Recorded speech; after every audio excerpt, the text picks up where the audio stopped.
भारत के प्रमुख बंदरगाहों की यात्रा। भारत, जो चारों ओर से समुद्र से घिरा हुआ है, अपने बंदरगाहों के जरिए न केवल व्यापार का केंद्र है, बल्कि ये बंदरगाह हमारी संस्कृति और आर्थिक ताकत का भी प्रतीक हैं। आज हम आपको लेकर चलेंगे भारत के प्रमुख बंदरगाहों की यात्रा पर और जानेंगे कि ये बंदरगाह हमारी अर्थव्यवस्था और इतिहास में कितनी महत्वपूर्ण भूमिका निभाते हैं। सबसे पहले चलते हैं भारत के सबसे बड़े और व्यस्त बंदरगाह पर, जिसका नाम है जवाहरलाल नेहरू पोर्ट ट्रस्ट।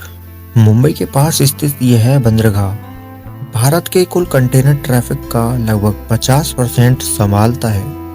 आधुनिक तकनीक और शानदार लॉजिस्टिक्स के साथ यह बंदरगाह न केवल भारत बल्कि एशिया के प्रमुख बंदरगाहों में गिना जाता है। यहाँ से होने वाला निर्यात हमारे देश की अर्थव्यवस्था को मजबूती देता है। अब चलते हैं भारत के सबसे पुराने बंदरगाह कोलकाता पोर्ट की ओर। यह बंदरगाह, जिसे श्यामा प्रसाद मुखर्जी पोर्ट के नाम से भी जाना जाता है, हुगली नदी पर स्थित है। यह समुद्र से काफी अंदर होने के बावजूद पूर्व और उत्तर पूर्व भारत के प्रमुख बंदरगाहों में गिना जाता है। कोलकाता पोर्ट का ऐतिहासिक महत्व भी है, क्योंकि यह ब्रिटिश काल के दौरान व्यापार का मुख्य केंद्र था।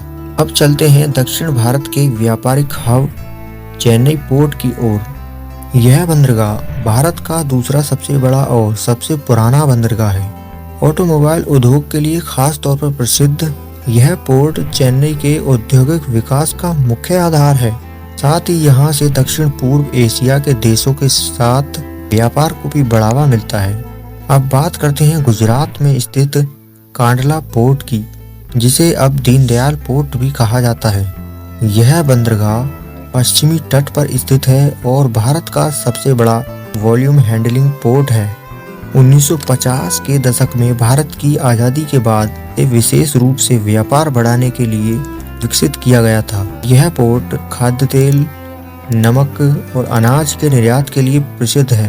पूर्वी तट पर चलते हैं, जहां पारादीप पोर्ट ओडिशा राज्य में स्थित है। यह पोर्ट खनिज पदार्थों के निर्यात के लिए जाना जाता है, खास तौर पर लौह अयस्क, जो ओडिशा के खदानों से निकलता है, यहां से दुनिया भर में भेजा जाता है। पारादीप पोर्ट भारत के औद्योगिक और खनिज समृद्धि का प्रतीक है। अब बात करते हैं दक्षिण भारत के खूबसूरत राज्य केरल के कोचीन पोर्ट की। यह बंदरगाह पर्यटन और मसालों के व्यापार के लिए प्रसिद्ध है। कोचीन पोर्ट, जिसे अरब सागर का रत्न भी कहा जाता है, भारत के मसाला व्यापार का ऐतिहासिक केंद्र भी रहा है। आज भी यहाँ से मसाले, नारियल और अन्य कृषि उत्पाद दुनिया भर में भेजे जाते हैं। तो दोस्तों, ये थे भारत के प्रमुख बंदरगाह, जो न केवल हमारे देश के आर्थिक विकास में महत्वपूर्ण भूमिका निभाते हैं, बल्कि भारत की विविधता और ताकत को भी दर्शाते हैं। हर बंदरगाह की अपनी एक कहानी है, जो हमें यह बताती है कि कैसे ये व्यापार के साथ साथ हमारी संस्कृति का भी हिस्सा हैं। तो दोस्तों, आपको यह वीडियो पसंद आया हो तो वीडियो को लाइक करके शेयर करें और हमारे चैनल को सब्सक्राइब करना ना भूलें। फिर मिलेंगे एक और दिलचस्प कहानी के साथ। धन्यवाद।